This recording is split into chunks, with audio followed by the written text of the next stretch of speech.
And as we said, today, Secretary Mayorkas is facing more questions on Capitol Hill. Chief Washington correspondent Blake Berman joins us live. And Blake, the questions seemed less heated than yesterday, but just as direct.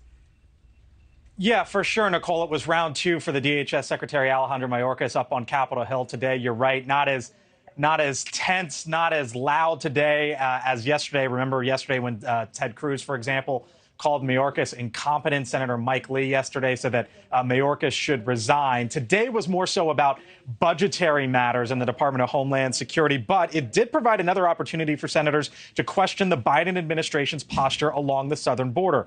Mayorkas at one point today was asked if he would call the situation at the border a crisis. He wouldn't use that exact language, instead describing it as a significant challenge. That exasperated some of the Republican senators. He did, though, highlight the growing influence of the cartels. Do you believe that the cartels have a growing influence north of our southern border? I believe that they have their tentacles in the United States, as they have had for many years. They have grown significantly in sophistication and size and capability since I spent my time prosecuting members of that organization when I served as a federal prosecutor. Nichole, there was also a pretty interesting moment at the very end of that Senate hearing today as it relates to challenges for recruitment and retention along the southern border. The DHS secretary acknowledging, saying at one point, quote, "We have some vacancies to fill," meaning personnel down there. Oh, yeah, certainly some vacancies.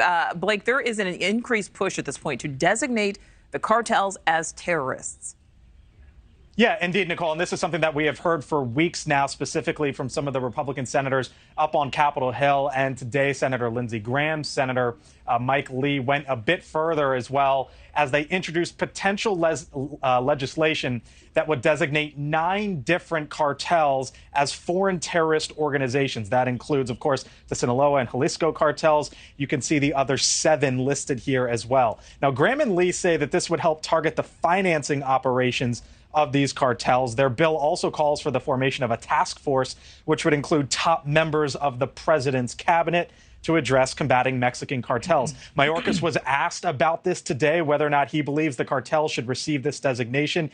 He said it's a difficult question, as he said you would have to determine the line between what exactly is criminal and what exactly is terrorism. Now, as it relates to these FTOs, Nichole, these foreign terrorist organizations, there's nearly 70 of them right now designated by the State Department worldwide, the overwhelming majority of those coming since the September 11th terrorist attacks. Nichole. Thank you for watching. Go to newsnationnow.com to find NewsNation on your television provider. And don't forget to click the red subscribe button below to get more of NewsNation's fact-driven, unbiased coverage.